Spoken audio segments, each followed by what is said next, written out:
علامہ اقبال میری ایک بہت بڑی سورس ہے، بلکہ سب سے زیادہ گہرا اثر مجھ پر جو ہے بچپن سے جو ہوا ہے وہ تو علامہ اقبال کا ہے۔ 5ویں جماعت کا طالب علم تھا جب ان کا یہ شعر میرے ذہن میں کہیں چپک کر رہ گیا ہے، جواب شکوہ کا، وہ زمانے میں معزز تھے مسلمان ہو کر اور تم خوار ہوئے تارک قرآن ہو کر۔ پھر علامہ اقبال نے مغربی فکر پر شدید تنقید کی، بہت بڑا ناقد، اور خاص طور پر مغربی تہذیب جو ہے اس کی نفی کی۔ یہ سارا کام کیا اور اس سب سے بڑھ کر وہ تجدید ملت اسلامی کا علمبردار بن کر سامنے آیا۔ اس نے خوشخبری دی کہ دنیا میں اسلام کے غلبے کا دور آنے والا ہے۔ ملت اسلامیہ جو اس وقت دبی ہوئی ہے، پسی ہوئی ہے، پوری دنیا میں پامال ہے۔ آپ کو معلوم ہے کہ پہلی جنگ عظیم کے بعد کیا صورت ہو گئی تھی؟ سلطنت عثمانیہ کے جب دھجیاں بکھیر دی گئی اور کولونیل امپیریلزم جو ہے پورے عالم اسلام پر حکمران تھا، پورا عالم اسلام جو ہے محکوم، اگرچہ یہ دبے ہوئے ہیں، پسے ہوئے ہیں، گرے ہوئے، لیکن ان کا دوبارہ غلبہ ہوگا، یہ ابھریں گے، ملت اسلامیہ کی تجدید ہوگی، اسلام کی نشأت ثانیہ ہوگی۔ اسلام کے روشن مستقبل کے مبشر بن کر علامہ اقبال سامنے آئے۔ اور ایک اور جو بہت بڑا کام کیا وہ وہی وطنی قومیت کی شدید نفی، بلکہ شدید کا لفظ بھی کافی نہیں ہے، شدید ترین نفی کی ہے۔ اس لیے کہ اس وقت وطنی قومیت جو ہے اس وقت مسلمانوں کو اپنے اندر انگلف کرنے کے لیے پوری قوت کے ساتھ زور لگا رہی تھی۔ میں نے علامہ اقبال کے حوالے سے جو باتیں کی ہیں کہ احیاء فکر اسلامی اور تجدید ملت اسلامی، اس کے ساتھ ساتھ ہندوؤں میں کیا ہو رہا تھا اس دور میں، ان کے ہاں بھی ان کی مذہبی تجدید کا عمل بڑی شدت کے ساتھ شروع ہوا۔ اس میں بھی چند ناموں کا میں تذکرہ کرنا چاہوں گا۔ بنکم چٹرجی، اس نے بندے ماترم کا یہ جو ترانہ ہے آج بھی بھارت کے اندر مجبور کیا جا رہا ہے مسلمانوں کو بھی کہ وہ بھی اسکولوں کے اندر یہ ترانہ پڑھیں، اور ابھی مسلمان رجسٹ کر رہے ہیں۔ اس میں وہ زمین کی بندگی، بھارت ماتا ہم تیرے بندے ہیں، اور یہ جو ہے ہندو رینائسنس کا ایک بہت بڑا جو ہے یوں سمجھیے کہ علم بردار۔ پھر دوسری شخصیت سامنے آئی، راجہ رام موہن۔ یہ شخص بہت بڑا فاضل، بڑا عالم، 10 کے قریب زبانیں جو ہے ان کا ماہر، جس میں یورپینز بھی اور ایسٹرن بھی۔ پھر یہ کہ یہ مسلمانوں کا ہمدرد بن کر آیا۔ انگریز نے جب یہاں پر ان کے پادریوں نے تثلیث کی تلقین شروع کی ہے تو آئینہ توحید کے نام سے اس نے کتابچہ لکھا اس کی نفی کے لیے۔ اس حوالے سے یہ کچھ ایسی شخصیت بننے کی کوشش کر رہا تھا کہ مسلمان بھی اس کو قبول کرے، اور اس کے بعد پھر اس نے برہمو سماج کے نام سے ایک ادارہ قائم کیا۔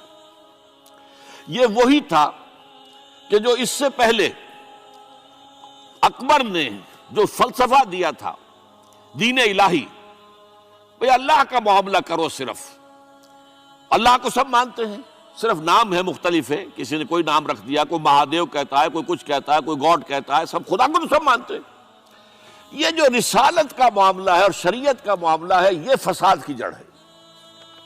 رسالت کی بنیاد پر شریعتیں مختلف، عبادتیں مختلف، ذرا اس کو پیچھے ڈالو۔ تو دین اکبری یا دین الہی اس کا نام تھا۔ اس کے اندر بھی در حقیقت کوشش یہ تھی کہ تمام مذاہب کو ایک ہاون دستے میں ڈال کے اور اس کو کوٹ کے اور چھان پیس کے ایک صفوف بنا کر ایک کامن مذہب ہندوستان کا وجود میں لایا جائے۔ بہرحال اس وقت اللہ تعالیٰ نے کھڑا کیا ہے حضرت مجدد الفسانی رحمۃ اللہ علیہ کو، کہ جنہوں نے اس فتنے کی سرکوبی کی۔ اس نے بھی مجلس ازدی کے نام سے ایسا ہی ادارہ شروع کیا، اور یہ گویا کہ ٹھنڈی چھری کے مانند، اس لیے کہ اسلام کا دار و مدار تو رسالت پر ہے۔ بقول اقبال، بمصطفیٰ برساں خویش را کے دی ہماؤست، اگر باؤ نہ رسیدی تمام بو لابیست۔ اسلام کا تو سارا معاملہ، دین جو ہے اس کا سارا جو مدار، دار و مدار ہے، وہ رسالت پر ہے، نبوت پر ہے، اسی پر شریعت کا سارا دار و مدار ہے۔ رسالت سے کاٹ دیجئے، حدیث سے کاٹ دیجئے، سنت سے کاٹ دیجئے، تو پھر قرآن کو پھر موم کی ناک بنا کر جو چاہیں آپ تعبیر کر لیں، جو چاہیں تشریح کر لیں، جدھر چاہیں اسے موم کی ناک کی طرح بوڑ کر لے جائیں۔ بہرحال اس معاملے میں بھی پھر ایک تیسری تحریک جو شروع ہوئی وہ بہت ملیٹنٹ تھی، آریہ سماج۔ دیانند سرسوتی نے یہ ملیٹنٹ تھی اور بڑی اس کی جو ہے پذیرائی ہوئی ہندو معاشرے میں. انہوں نے کھل کر یہ کہا کہ ہندوستان صرف ہندوؤں کا ملک ہے، یہاں مسلمانوں کے لیے کوئی جگہ نہیں، لہذا یا ہندو ہو جائیں مسلمان اور یا پھر یہاں سے ہجرت کر جائیں. کھل کر آریہ سماج، اسی کے تحت پھر مہاسبھا بنی، اسی کے تحت RSS انتہائی ملیٹنٹ آرگنائزیشن جو ہے ہندوؤں کی، یہ سب جو ہے دیانند سرسوتی کا. یہ اسی طریقے سے پھر شدھی کی تحریک شروع ہو چکی تھی، ریکلیم کرو مسلمانوں کو. یہ ہم ہی میں سے تھے، ان کے آباء و اجداد کہیں جو ہے مسلمان ہو گئے، انہیں واپس لو. چنانچہ راجستھان کے علاقے میں جہاں بڑی جہالت تھی، مسلمانوں میں علم نہیں تھا، بس کہیں بزرگوں کے کسی زیر اثر فیض سے، کسی صوفی کے، وہ اسلام تو لے آئے لیکن تربیت کا کوئی انتظام ہوا ہی نہیں، مسلمان حکومتوں نے کیا ہی نہیں، کچھ بھی نہیں کیا.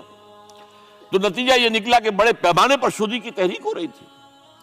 میوات کے علاقے میں بڑی تیزی کے ساتھ مسلمان جو میو تھے وہ ہندو ہو رہے تھے. اسی پر تحریک اٹھائی ہے مولانا الیاس رحمت اللہ علیہ نے. ان کا مقابلہ کرنے کے لیے، اس تحریک کا، اس شدھی کی تحریک کا مقابلہ کرنے کے لیے یہ تبلیغی جماعت کا نظام بنایا تھا کہ بس 6 باتیں لو اور جاؤ، دیہات میں جاؤ، چنے لے کر گڑ لے کر جاؤ، کسی کا کھانا نہ کھاؤ، اپنا کھانا کھاؤ، کوئی تنخواہ نہیں، اور دین کی تبلیغ کرو. یہ نظام ان کا در حقیقت اسی شدھی کی تحریک کے جواب میں شروع ہوا. پھر سنگٹن کی تحریک شروع ہوئی کہ ہندوؤں کو سب کو جمع کر لیا جائے.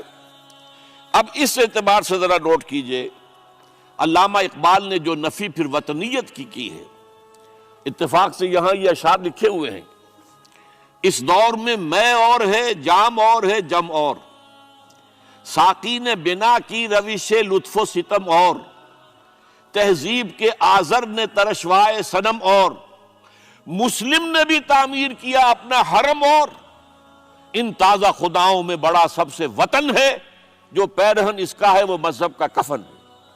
اب ذرا قلب ماہیت کا اندازہ کیجئے. وہی شخص جو کہہ رہا تھا کہ خاک وطن کا مجھ کو ہر ذرہ دیوتا ہے، وہ آج اس وطن کو ایک سب سے بڑا بت قرار دے کر اور اس کا قلع کما کرنے کے لیے کس قدر زوردار الفاظ جو ہے. اور یہی دوسری طرف یہ بت کہ تراشیدہ تہذیب نوی ہے. یہ جو نیشن سٹیٹ کا تصور ہے، یہ 18ویں صدی سے یورپ میں شروع ہوا. نیشن سٹیٹ، ایک ملک میں رہنے والے سب شہری ہیں، برابر ہیں، اور ان کے اندر مذہب کا اختلاف ہو، یہ اس کا کوئی حیثیت نہیں. مذہب تو پرائیویٹ معاملہ ہے، ہاں جو سرکاری سطح پر ہوگا معاملہ، اجتماعی معاملات جو ہے وہ کسی مذہب سے طے نہیں ہوں گے. یہ نیشن سٹیٹ کا تصور، یہ بت کہ تراشیدہ تہذیب نوی ہے، غارت گرے کاشانہ دین نبوی ہے، بازو تیرا توحید کی قوت سے قوی ہے، اسلام تیرا دیس ہے تو مصطفی ہے، نہ زارہ دیری نہ زمانے کو دکھا دے، اے مصطفی خاک میں اس بت کو ملا دے. اس سے بھی زیادہ مجھے ملا ہے ایک ان کے قطعہ جو ہے: منزل راہ رواں دور بھی دشوار بھی ہے، کوئی اس قافلے میں قافلہ سالار بھی ہے، بڑھ کے خیبر سے ہے یہ مارکہ دین و وطن. خیبر، غزوہ خیبر سے کہیں بڑھ کر یہ دین و وطن کا مارکہ، کہ ہمارے نزدیک ہماری قومیت کی بنیاد ہمارا دین. آج دنیا یہ کہتی ہے کہ قومیت کی بنیاد وطن ہے.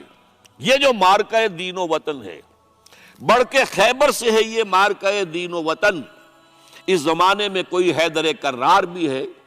تو واقعہ یہ ہے کہ علامہ اقبال نے اس سلسلے میں وہ رول بھی پلے کیا کہ جو حضرت مجدد الفسانی رحمت اللہ علیہ نے دین اکبری کا قلع کما کرنے میں ادا کیا تھا، اور اس میں کوئی شک نہیں ہے.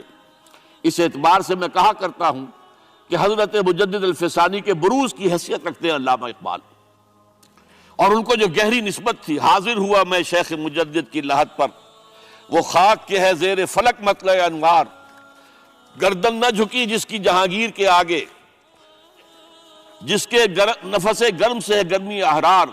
وہ ہند میں سرمایہ ملت کا نگہباں، وہ ہند میں سرمایہ ملت کا نگہباں.